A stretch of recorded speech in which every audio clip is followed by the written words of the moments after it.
হাতে রান্নাঘরের জ্বলন্ত ল্যাম্পটি নিভে যায়। এই, তোরা দুজন চুপ করে বস। মনে হয় কারেন্ট গেছে।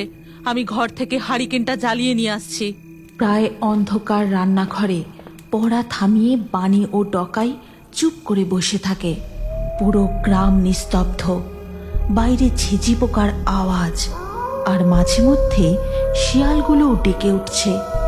হঠাৎই বানি অনুভব করে তাদের রান্নাঘরের পিছন দিয়ে কে যেন হেঁটে যাচ্ছে। দেশলাইটা কোথায় রেখেছি কি জানি, প্রয়োজনে খুঁজেও পাওয়া যায় না। তখনই আবছা অন্ধকার ঘরে ডকাইয়ের মা লক্ষ্য করে একটা হারিকেন নিয়ে ঘরে কে যেন ঢুকলো। কে কে তুমি? কে আমি? দেখতে চাস আমি কে? তবে এই দেখ।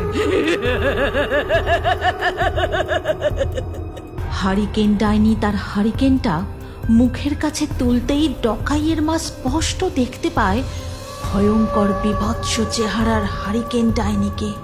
সে ভয়ে দৌড়ে পালাবে, এমন সময় হারিকেন ডাইনি তার একটা হাত বাড়িয়ে গলাটা চেপে ধরে। তার ছটফটানি ও গুঙানির শব্দ বানি ডকাইও শুনতে পায়।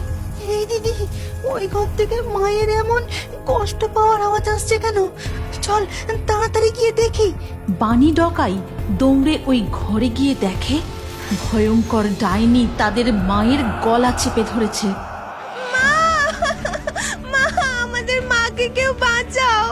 ডকাই, ওই ডাইনির হারিকেনের আলোটা নিভিয়ে দিলেই ও আর দেখতে পাবে না। তখনই ডকাই তার পকেটে রাখা কাঁচের গুলিটি বের করে সজোরে হারিকেনের দিকে